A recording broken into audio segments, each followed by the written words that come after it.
मन मंदिरा गजर भक्तीचा.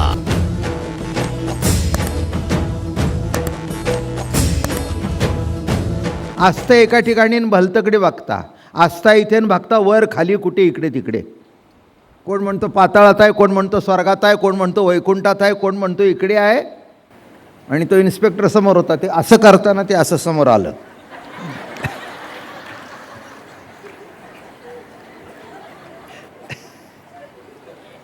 असं करताना तिने तशी समोर आली. त्याने बघितलं, म्हणला बाईसाहेब मला काही जास्ती कळत नाही दागिन्यातलं, पण हे आता हे दिसतं हे काय, हे पद काय. अगं बाया म्हणली माझ्या लक्षातच नाही. शेवटी नथ इथे मिळाली नाही, तिथे मिळाली नाही, नाकात होती तिथेही मिळाली नाही, शेवटी हृदयावर मिळाली. काय म्हटलं मी, नथ कुठे मिळाली. असं करता करता करता इथे बघितलं, इथे बघितल्याबरोबर माफ करा म्हणले माझ्या लक्षात आलं नाही.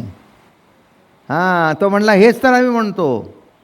हां, कसा आहे तैसा हृदयामध्ये मी रामू, असता सर्व सुखाचा रामू, पण भ्रांता असे कामू विषयावरी. असा हा परमात्मा, असं हे ईश्वरी स्वरूप, त्याचा अमृत अनुभव घेणं हेच प्रवचन. मग त्याला सद नाव ठेवलं, चित नाव ठेवलं, मग सांगितलं. मग ते काय नाही करता करता करता आपण कुठे आलो होतो. न लाविता उसतो जैसे नि असे रसू. ऊस न लावता सुद्धा मूळ ऊसाची चवी आहे, जो रस आहे तो ओरिजिनल आहेच.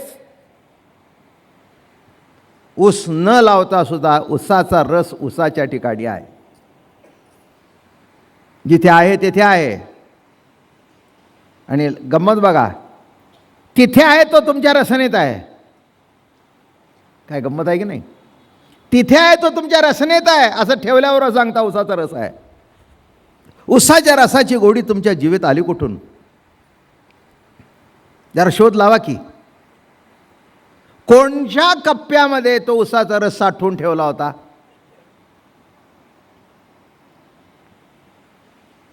कोणत्या कप्प्यामध्ये चहाची रुची साठवून ठेवली होती. कोणत्या कप्प्यामध्ये चांगला चहा, वाईट चहा, मध्यम चहा, कडक चहा कुठे साठवला होता.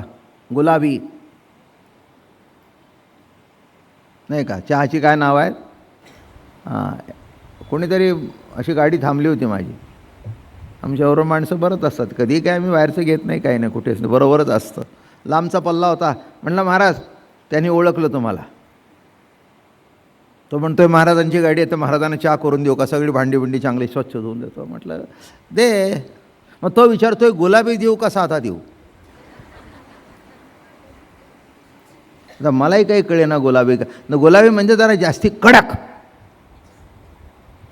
नाही का. मी म्हटलं कडकही नको, नरमही नको, मी मध्यम माणूस आहे.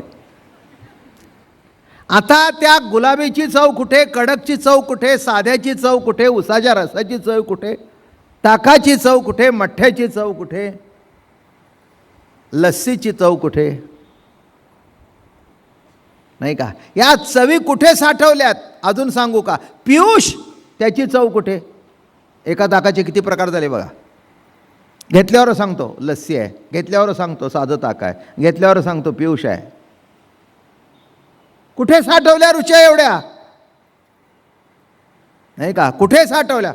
गुलाब आहे, जाई आहे, जुई आहे, चमेली आहे, मरवा आहे, केवडा आहे, कुठे साठवली. हां, आजूबाजूला माणसं उन्हाळ्याचे दिवस असले की आणखी लावला की नाही हिना वगैरे. वाळ्याचा अत्तर आहे बरं का. मी म्हटलं का हो हे तुम्ही कुठे साठवलं आहे. तो म्हणला महाराज असले आडवे तिडवे प्रश्न विचारू नका. अरे म्हटलं मला विचारलं तुला, हे तुला कसं कळलं हे वाळा आहे. तो म्हणला कसं कळलं हे मला नाहीत कळलं, एवढं कळलं हे तरी नशीब आहे. मग ज्या अर्थी कळलं तिथपर्यंत स्मरण नव्हतं, तिथपर्यंत त्या वासाची आठवणसुद्धा नव्हती. पण तो वास असा हवेतून दरवळल्याबरोबर कळलं हा अमक्याचा वास आहे. अरे एक पुढचा प्रश्न विचारू का. वाळ्याचा वास करतो, गुलाबाचा वास कळतो, मग तुमच्यात प्रभूचा असलेला वास का कळू नये? पुढे एक शब्द वापरू, तुमचं हृदय म्हणजे प्रभूचा निवास आहे. तुमचं हृदय म्हणजे प्रभूचा निवास आहे, निवास आहे. आणि म्हणून त्या निवासामध्ये प्रभूचा वास आहे. म्हणून या ठिकाणी महाराज म्हणतात, न लाविता उसू उस नसता रसू असे, तेची गोडी उसी प्रवेशे, परी उसाचे नेनसे रस बनरसी. उस नसताही, उस नसताना सुद्धा रस आहे. तुम्ही म्हणाल कुठे आहे? आत्ताच सांगितलं ऊस नसताना. आता इथे ऊस आहे? तुमच्या कोणाच्या हातात ऊस आहे? नाही. ऊसाच्या रसाचा ग्लास आहे? नाही. पण गोडी इथे आहे का नाही? 100% आहे. नसेल तर विचार करायला पाहिजे. जिवंत आहात का? नाही तर तुमच्या जिभेला काहीतरी भानगड झालेली आहे, भानगड झालेली आहे. जिभेवर एक थेंब पडला की ती चटकन सांगते हे आमका रस आहे, आमका रस आहे. तो रसेपणे विणरसू, त्याचा तोची चाके मिष्टांशू. तोच त्याची ऋषी चाकतोय. हे बघा, चाकल्यावर ठेवल्यावर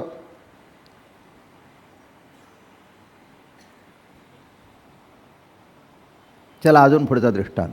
एका बाईने स्वयंपाक केला, बरोबर आहे, केला. केल्यावर तिनेच घेतलं.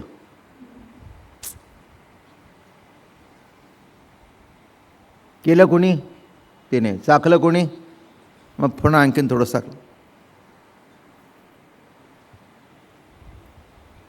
काय चांगलं काय झालं? कोणी मान हलवली? केलं कोणी? तिने. चाखलं कोणी? तिने. चांगलं झालं म्हणली कोण? ती. तृप्त झाली कोण? सगळी कृती एका ठिकाणी आली बघा. काय तसं जगत निर्माण कोणी केलं? त्याने. पाहिलं कोणी? त्याने. आनंद भोगला कोणी? त्याने. आणि वा म्हणतो कोण? तोच. हाच अमृत अनुभव. म्हणजे किती गोड लिहिलं आहे बघा. तो रसेपणे विणरसू. उसाच्या रसाची गोडी चाकण्याकरता उसाचा रस आत्ता तुमच्या हातात असायलाच पाहिजे असं बिलकुल नाही. तिथे आहेच तो. त्याचा तोची चाके मिष्टांशू, तेवी ग्राह्य ग्राह्य विण चिद्रसू नसोन्यासे. तसं ग्राह्य करा नाही तर न ग्राह्य करा. चिद स्वरूपाचा जो चिद रस आहे, चिदानंद आहे तो आहे. किंवा अनादि जो असे नादू, जेणे विणा उमटे शब्दू. का न सजिता विणा. विण्यामध्ये विणाचा नाद असतोच, असतोच. सांगायची गरज नाही. काय विण्यामध्ये तो नाद आहेच आहे, फक्त टाकल्यावर कळतो. तुम्ही वाजवला तरी आहे, न वाजवला तरी बोट टाकल्यानंतर प्रगट होतो, पण पूर्वी त्याचा नाद तिथे आहेच. तसं संतांचे शब्द आपल्या हृदयावर आदळल्यानंतर हृदयाची तार छेडली जाते आणि त्याच्यातून श्रीहरीची प्रतीती उदित होते. नाही तर तो तिथे आहेच. म्हणून प्रवचन म्हणजे विण्यावर बोट टाकणे. प्रवचन म्हणजे तुमच्या हृदयाची तार छेडणे. अर्थ काय? तुमच्या हृदयाची तार छेडणे. तार छेडली की स्वर ऐकू आला, ऐकू आला. आणि काय तुम्हाला सांगू, कान इतके तयार असतात ना.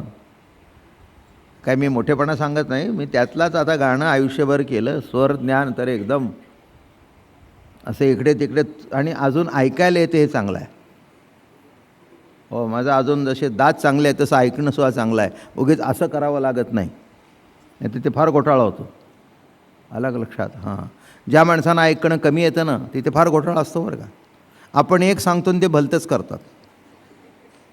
आणि आपण जर त्यांना सांगितलं नाही असं, मग आम्हाला काय ऐकायला येत नाही का?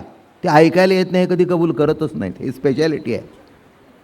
ज्या माणसाला ऐकायला येत नाही ते मला ऐकायला कमी येतं हे मरेतोपर्यंत कबूल करत नाहीत.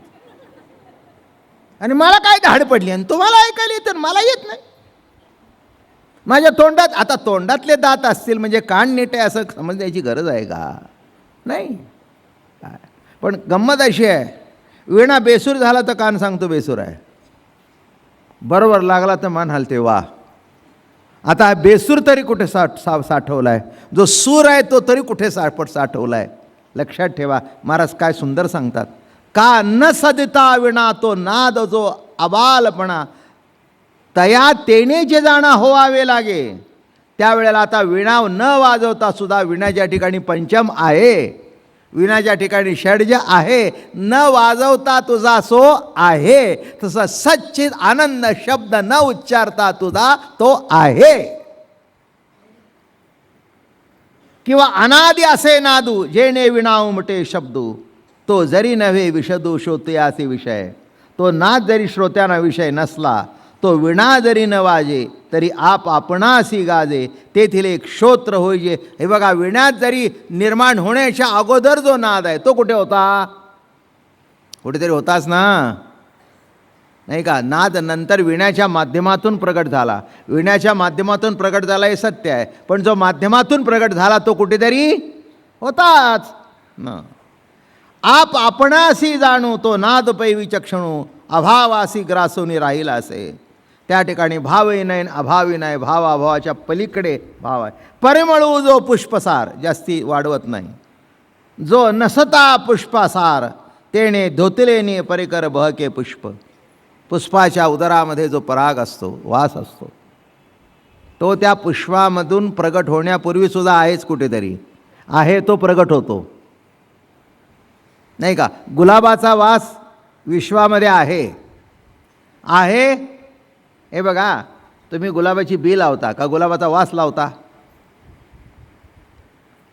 गुलाबाचं कलम लावता, पण कलम काहीतरी कशातून आलेलंच असतं ना, बीतून. बीज आहेच ना. मग त्या बीज घेतलं तर त्याला काही वास आला नाही, ते म्हटले गुलाबाचा वास येत नाही, वास येत नाही. तसं तुमच्यात सुद्धा आहे, बी रूपाने आहे. संतांच्या संगती जेव्हा गुलाब उमलेल तेव्हा तुम्हाला वास येईल. तुमच्या सध्या वास आहे, आणि वास आल्यानंतर तो सुवास होईल. पण तो संत संगतीमध्ये मेहनत केली पाहिजे. रोज कुंडीजवळ जायला पाहिजे, रोज जरा माती अशी अशी करायला पाहिजे. रात्री एखादा उंदीर शिरून माती उकरत असेल तर पुन्हा भर घातली पाहिजे, पुन्हा जरा खतपाणी घातलं पाहिजे, सुकलेली पानं काढून टाकायला पाहिजेत. हां, हे बघा, झाडाशी सुद्धा सख्य होतं तेव्हा फुलं निर्माण होतात. झाडावर सुद्धा जेव्हा प्रेम करणार ना तेव्हा ती झाडं सुंदरता येतात, नाही तर नाही होत तसं. असं जाऊ द्या. नाना पुष्पाच्या उदरा न येता पुष्पसारा, आपणची भवरा होवावे पडे. मग आता त्यातला वास कोण घेतो? भवरा. मग ते भवरा कुणाला व्हायला पाहिजे? त्या वासालाच भवरा व्हायला पाहिजे, तो वास घेण्याकरता. कारण न प्रगट होता सुद्धा तो तिथे वास आहे. काय सांगतायत? न प्रगट होता. मग तो जर न प्रगट होता असा जो वास आहे, तो वास घ्यायला काय व्हायला पाहिजे? आपणच भवरा व्हायला पाहिजे, आपणच भवरा व्हायला पाहिजे. हां, म्हणजे भोग्य भोगता तोची त्याचा संबंधू नसे अणिकाचा, एवं त्या अमोदाचा अभाव न घडे. अमोदची झाले सुनास, अमोदची झाले सुनास. हां, तो सुंदर वास आहे तो नाकच झालं, दुसरं कोणी नाही.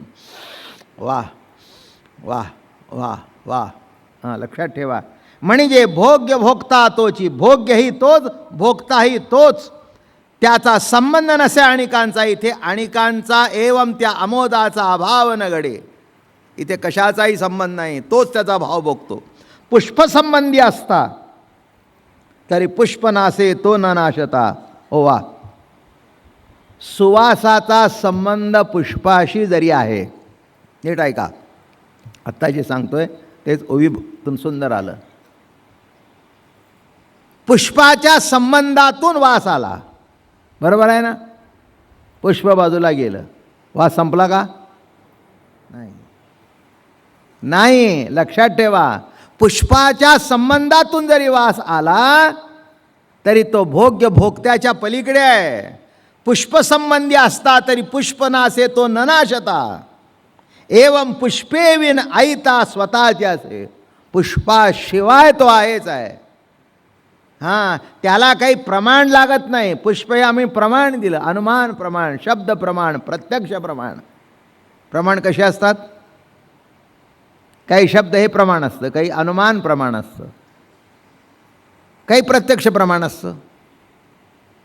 बाबा महाराज प्रवचन करतायत, हे काय बसलेत, प्रवचनात प्रवचन कोणाचं आहे, काय म्हणली वेड्यासारखं विचारताय, अर्धा तास होऊन गेला, हे बसले ते बाबा महाराजच. आता इथे बाबा महाराज दाखवण्याकरता दुसरा काही आधार घ्यायची गरज नाही.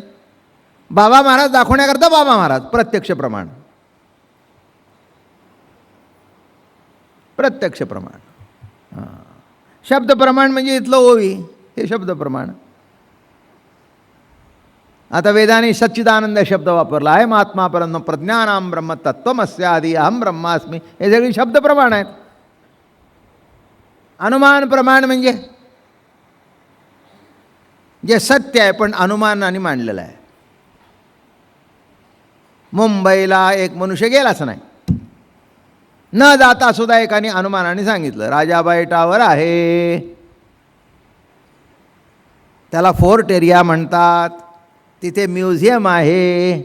तसं पुढे गेल्यानंतर गेटवे ऑफ इंडिया आहे, त्याच्यानंतर समोर ताजमहाल आहे, हॉटेल जिथे बॉम्ब फुटला तो.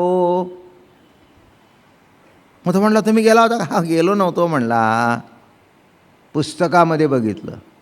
मुंबईच्या माहितीचं पुस्तक घेतलं होतं, त्याच्यातून माहिती जमा केली. आता हे शाळेत मास्तर शिकवतात, भूगोल शिकवतात. हे युनायटेड किंगडम, हे इंग्लंड, इंग्लंडची राजधानी लंडन, तिथे राणी एलिझाबेथ सेकंड राज्य करते. आता ती खूप वयस्कर झालेली आहे. सर, एक प्रश्न, काय तुम्ही लंडनला गेला होता का?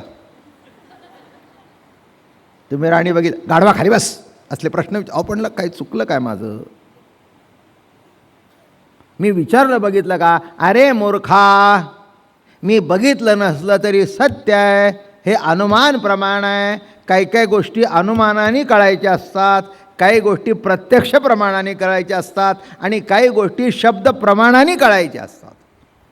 तसं मूळ स्वरूपाच्या ठिकाणी कोणचंही प्रमाण नाही, कारण प्रमाणी तोच आहे, म्हणून प्रमाणाच्या पलीकडे आहे. ज्ञानेश्वर महाराज म्हणले मी प्रमाण देऊन देऊन थकलो, इतके दृष्टांत इतके दृष्टांत, तेवी रसू जो आधी जेणे पाकासी, हे स्वतः सिद्धुतु तयाती नरंदी परिस्वादी न चुके. हो, न करता सुद्धा आपल्या रुचीत तो स्वाद आहे का नाही? काय गंमत आहे हो. मला खाण्याचा नाद असल्या कारणाने जेवणाची दृष्टांत चांगले आठवतात.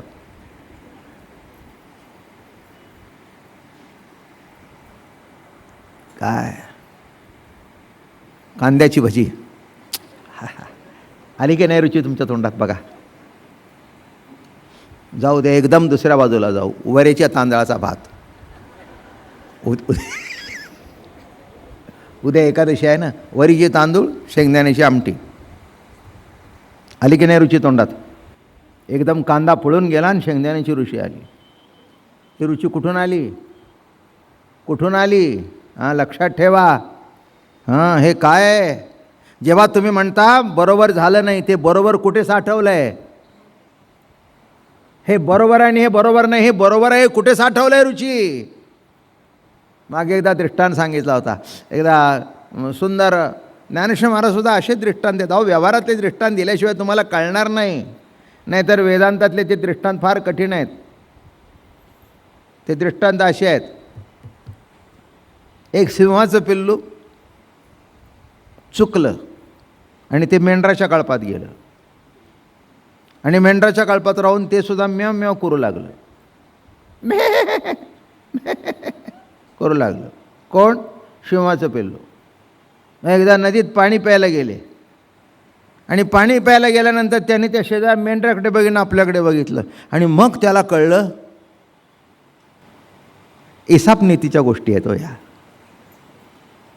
हे असे दृष्टांत आहेत काल्पनिक.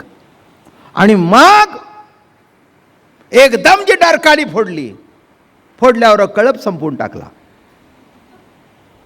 ठीक आहे, जर एखाद्याला वाटत असेल हा दृष्टांत ठीक आहे, मी काही त्याला खंडन करत नाही, पण ज्ञानोबारायचे दृष्टांत आहेत हे प्रत्यक्षातले दृष्टांत आहेत. उसाचा रस, अमक्या पुष्पातला गंध, प्रत्यक्ष. तसं जेवढी प्रत्यक्ष प्रमाण असतील ती चटकन पडतात. मन मंदिरा गजर भक्तीचा.